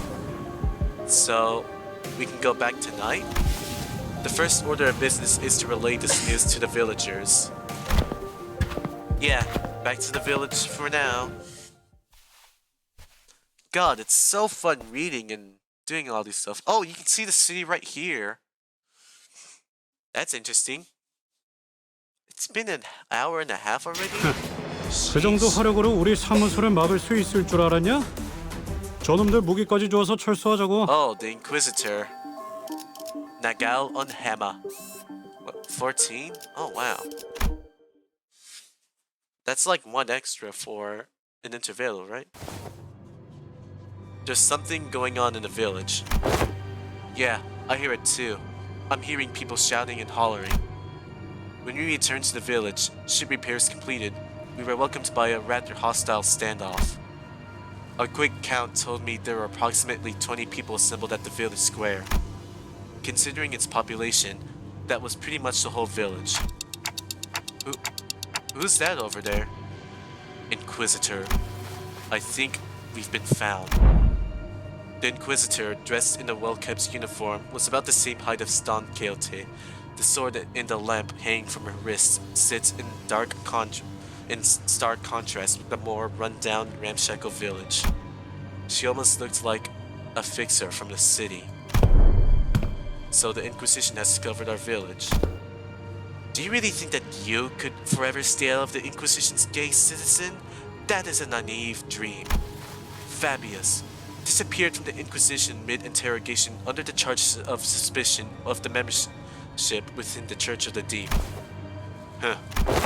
Last known location, Salt Flat. The other Inquisitions have informed me that you've been identified next to pirates in its fringes. From a criminal to an outlaw. What a dramatic evolution of your career. But it ends here now. Every citizen here, including you, will be accompanying me to the Inquisition. They have never broken a single law, nor they are outlaws of any kind. They're not like me. They've disregarded the Inquisition's authority, evaded the gaze of Lberia, and found this sodden coast to lurk in.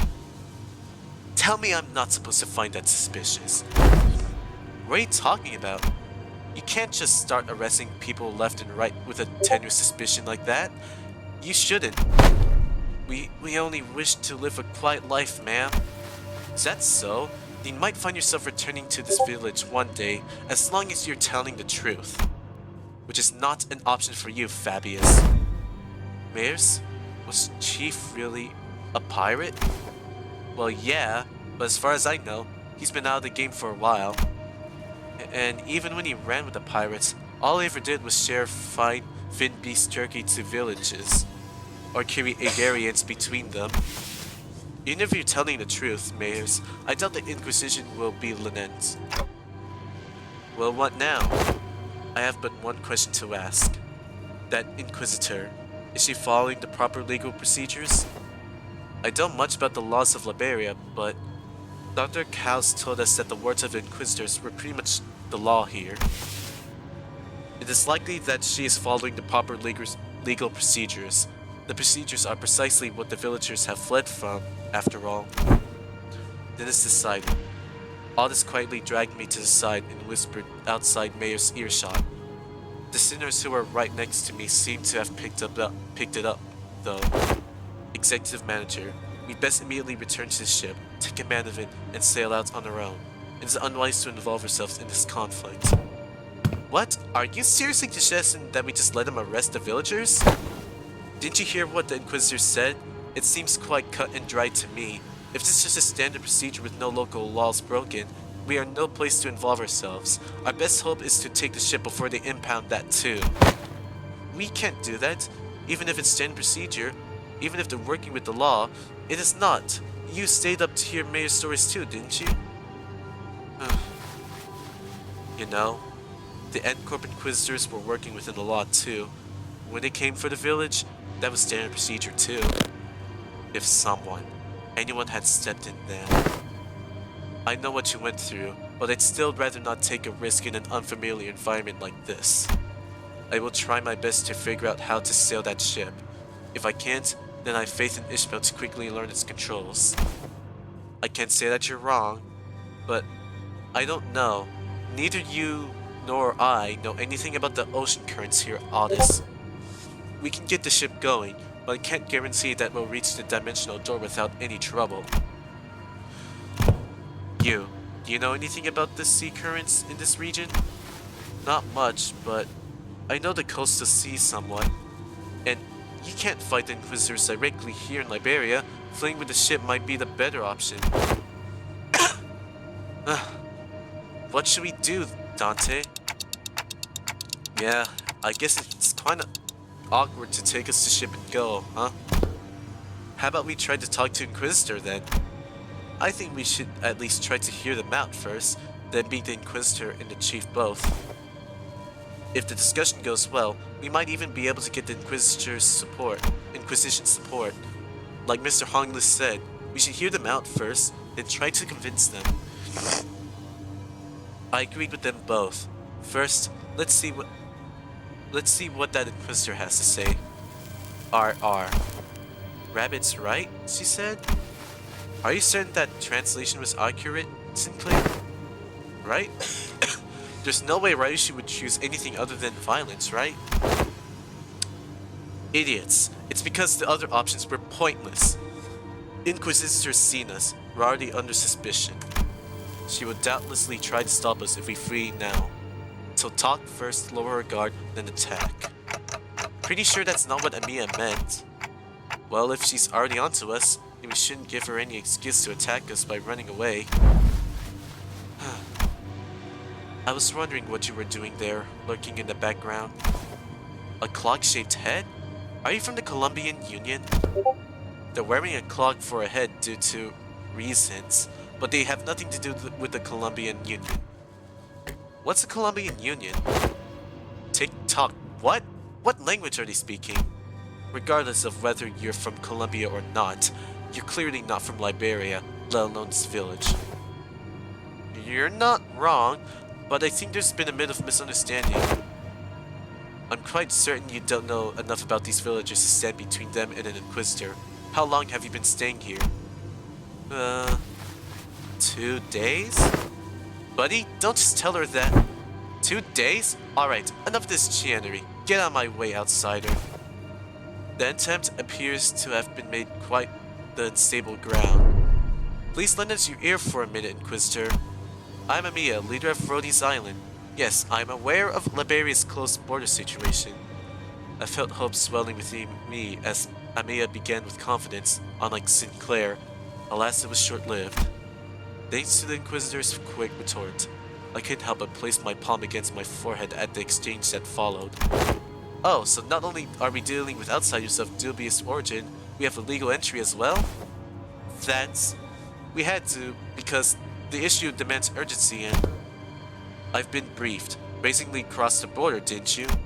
I don't know how urgent that issue could be, but I doubt it's anything more significant than the situation at hand for Lberia and its position. The High Inquisitor is handling the Rhodey's Island issue. Stay put and await consequences while he and that chatty med doctor of yours talk it out.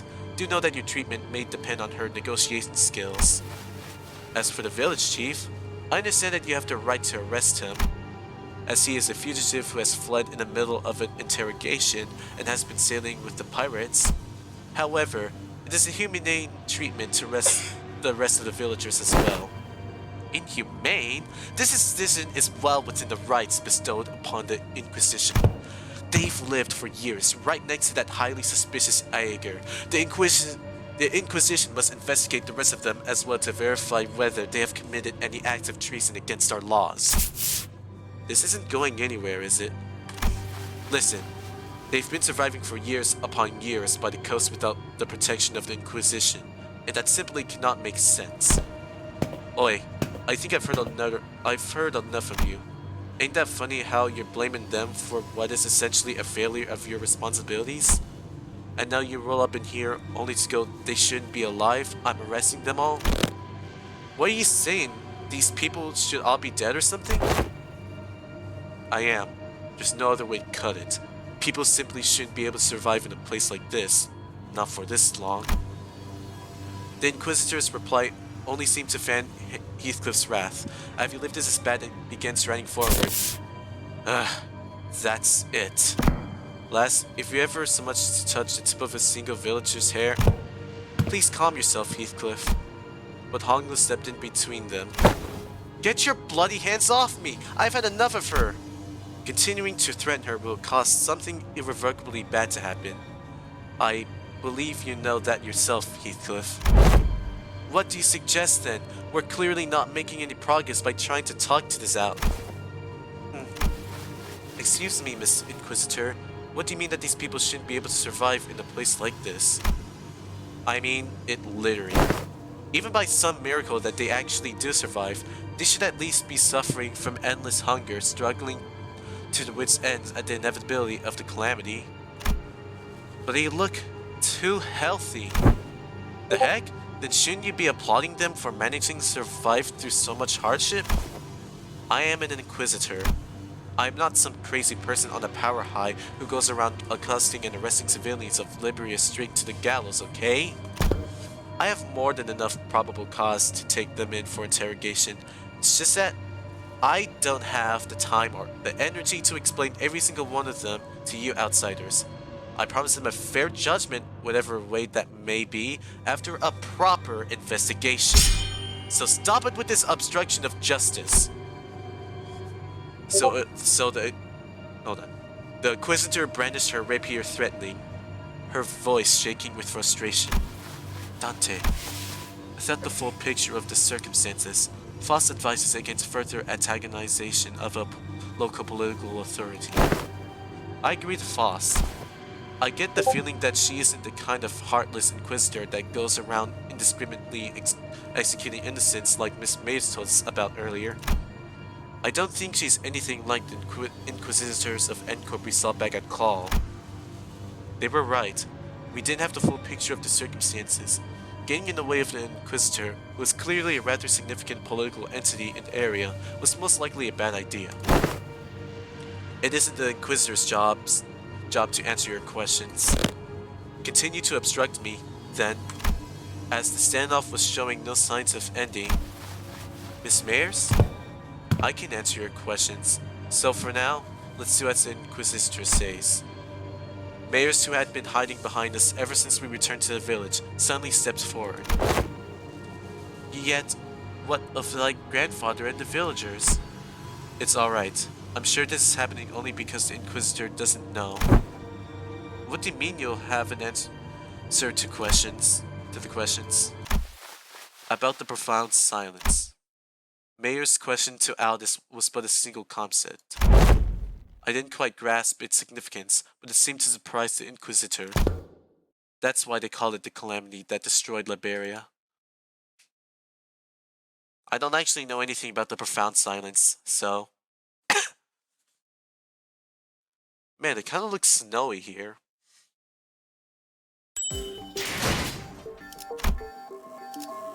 Damn, it's an entire island.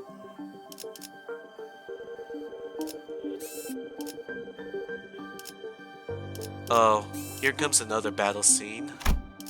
착수. Toodaloo.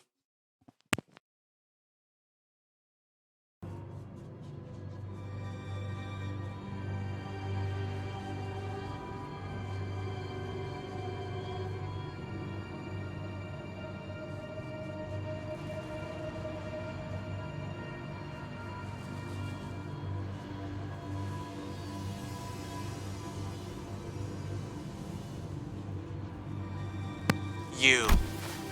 Decades ago, a great wave ravaged through Lberia. It wasn't long before the seaboards carried by the waves diminished Liberia's brilliant civilization to this.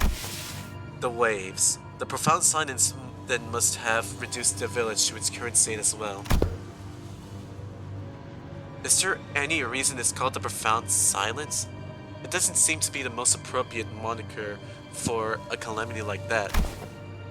It's because the sea went dead silent before the waves came. The silence then claimed ships out at sea, then the cities of Lberia, then the Lberians. Then the Lberians.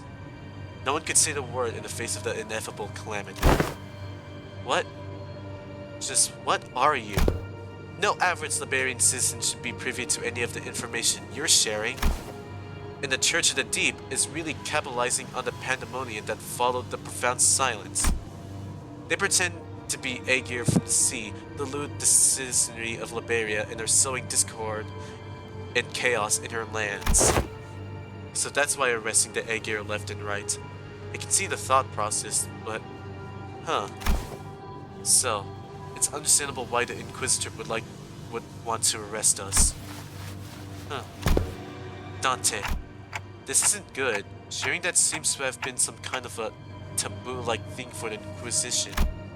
The Inquisitor wordlessly stared at Mayers.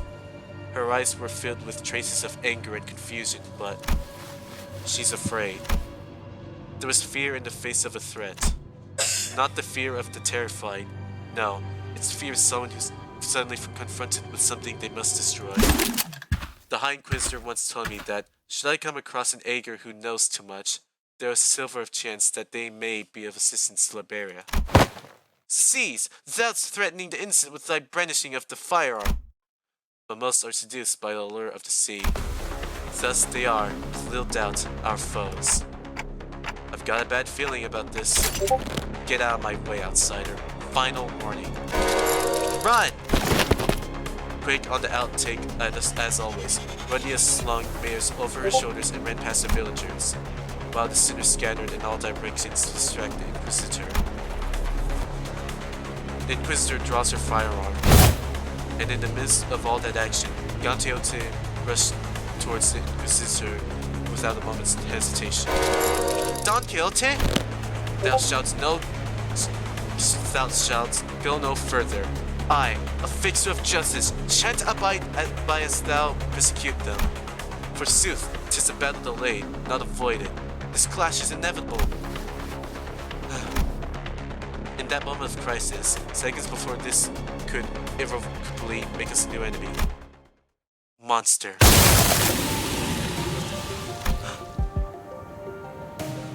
A large obsidian crystallization in the shape of a monster burst forth between the two of them. Who is it this time? That's enough meaningless bickering. Dr. Kaus! Do you know her? Yes, she's Dr. Kaus, Rhodes Island's medical department. Dr. Kaus, behind you!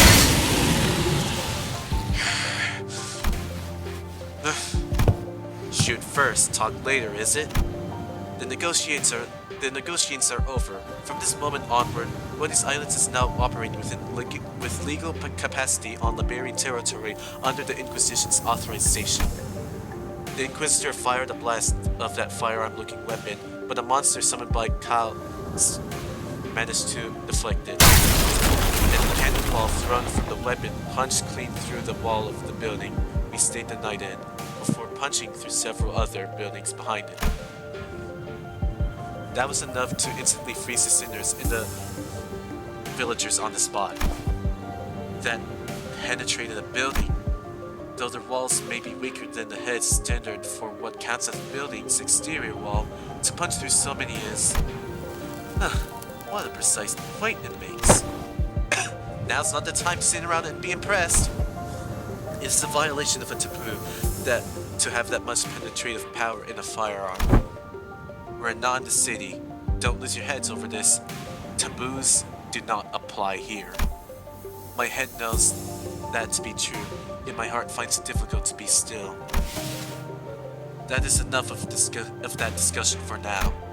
It is advisable that we carefully observe and grasp the situation at hand instead of deliberating on a taboo that the jurisdiction of which does not reach as far. Yes, so the situation's got slightly better, right? If she's Amia's friend, she's our ally. Besides, we got some super powerful looking prosthetics looking gear too. Huh? Is that what you think? I apologize for the disappointment, but I am not on anyone's side. In other words, your particular denomination ally might not entirely be correct. However, if I must define my allegiance, then let me inform you that the closest label would be that I'm Inquisitor Irene's ally. Dr. Kaust? Amiya. Outsiders.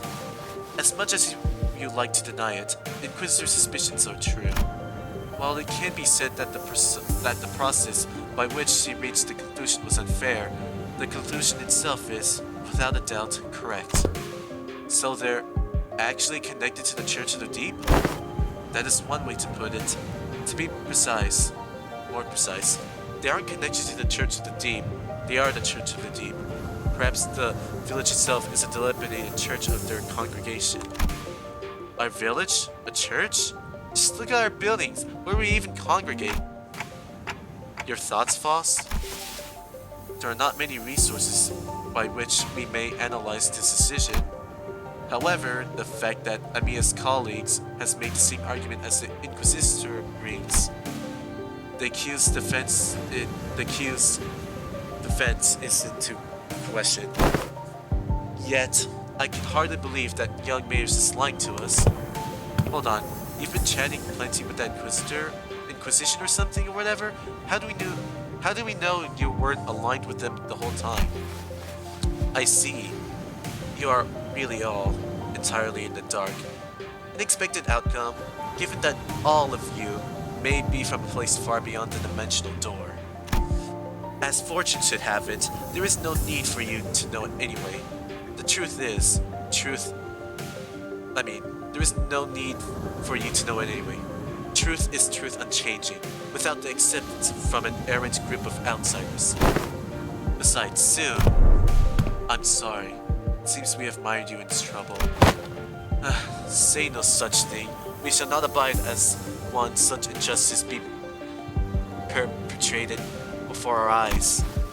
The village has already been identified by the Inquisition, and the Inquisition has even brought an ally. It seems quite unlikely that words shall resolve this conflict. But we promise you, we will take responsibility for what is done. We have benefited far too much from your warmth and kindness not to do so. The village chief, with a benevolent look, pulls a dagger from his cloth, and immediately knew what Kaus was about to say. Take responsibility? You don't have to go that far. What? Blimey! We are not departing for the sea, yet we cannot bring ourselves to leave you there. I must ask you to join us for this journey, become our blood kin. What are you doing? Stop! The unanticipated, or perhaps I was simply in denial of this rising dread. Ambush did not end there. Damn it, the Inquisitor is right. The villagers suddenly began shaking the sinners with weapons they had concealed in their clothes. It seemed that they were coming for me as well. Amiya, on your left! Amiya materialized a black ribbon-like apparition, parrying away the dagger flying in my direction. But another villager rushed in, taking advantage of the opening. The charging villager's back made a visceral, crunchy noise. Someone flung them away. Didn't mean to be this late. Scatty, let me catch you up to speed. I know the situation.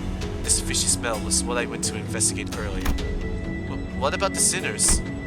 Unlike Amiya and I, who managed to survive the initial ambush, the sinners weren't doing so well.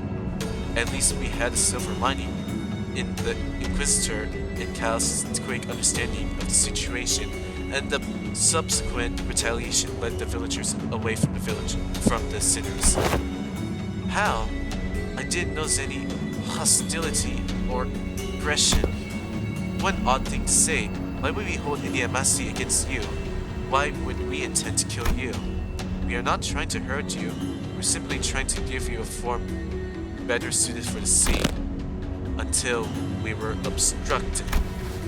I apologize for an unfamiliar has caused you trouble, Inquisitor. I won't make a big stink about what happened.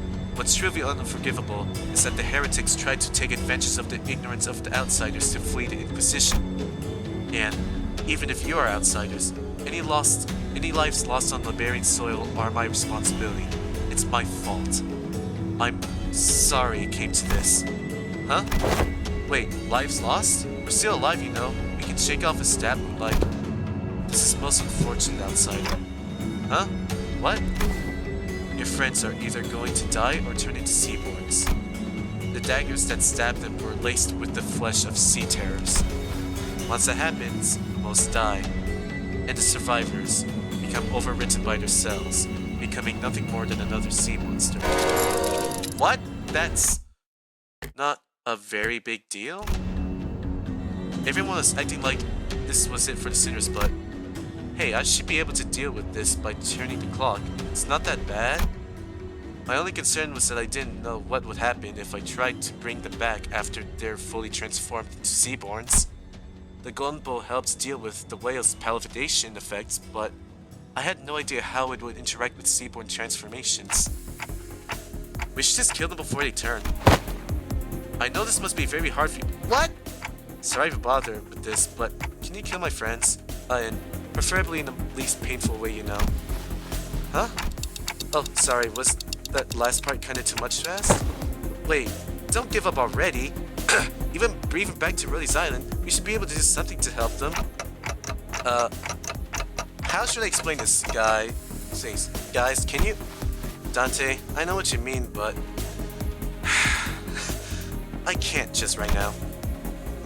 My strength has rapidly deteriorated since the ambush. It's kind of tingly too. So maybe these is some kind of paralytic cocktail? Just trust me this one time, I can assure you that I'm not just giving up on them. But, Amiya, can you understand the outsider speech? Yes, it's just that they're making a pretty difficult request.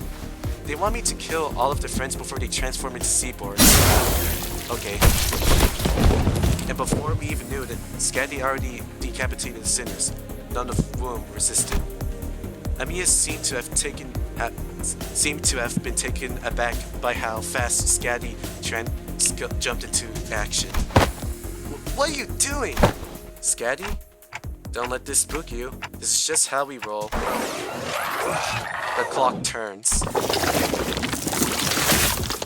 The decapitated heads creep towards the headless torsos, connecting with the threads of blood.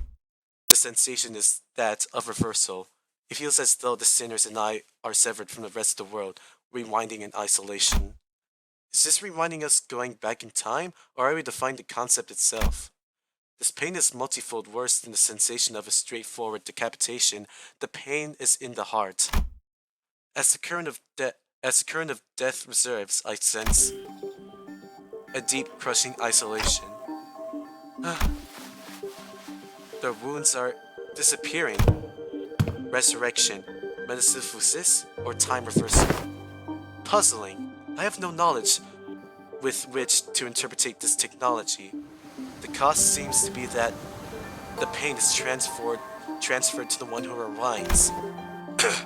But that seems too small a price for such great power, though the discussion of whether this can be categorized as power should be explored later. I couldn't stop shaking. All of my limbs were trembling from the icy solitude.